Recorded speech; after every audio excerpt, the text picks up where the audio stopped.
কাতার, Bahrain, আরব আমিরাত, Saudi আরব ও Kuwait মার্কিন সামরিক ঘাঁটি লক্ষ্য করে বিমান হামলা চালিয়েছে ইরান।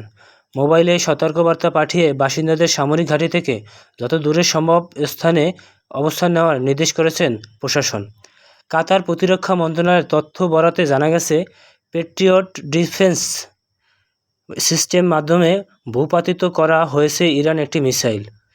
অন্যদিকে মার্কিন নৌবাহিনীর সদর দপ্তর লক্ষ্য করে ইরানের মিসাইল হামলা। জানেন যে আজ কিছুক্ষণ আগে অর্থাৎ এখানে কাতারের স্থানীয় সময় ঠিক 12টার পরেই কিন্তু এখানের আমরা যারা এখানে দোহাতে যারা বসবাস করি তারা আমরা সেই আকাশের দিকে তাকিয়ে দেখলাম আসলে কিভাবে হচ্ছে যে হামলাটা হচ্ছে।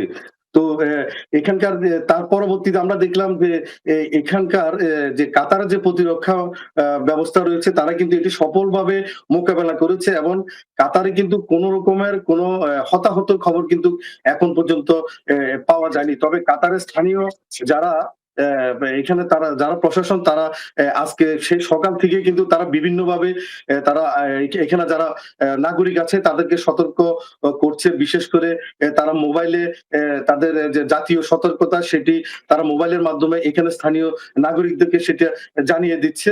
তার পাশাপাশি যদি আপনাকে একটু জানিয়ে রাখি সেটা হচ্ছে পৃথিবীর বিভিন্ন দেশে যে দূতাবাসগুলো রয়েছে তার মধ্যে মার্কিন দূতাবাসও কিন্তু তাদের বিশেষ করে তাদের নাগরিকদেরকে প্রথমে সতর্কতা করেছে। ইউকে দূতাবাসও সতর্কতা করেছে এবং সর্বশেষ কিছুক্ষণ আগে বাংলাদেশ দূতাবাসের যে ফেসবুক পেজ আছে সেটির মাধ্যমে আমাদের যারা প্রবাসী বাংলাদেশী আছে তাদেরকে এই বর্তমান পরিস্থিতিতে কাতার সরকারের যে আইন কানুনগুলো আছে সেই আইন কানুনগুলো মেনে তারা আসলে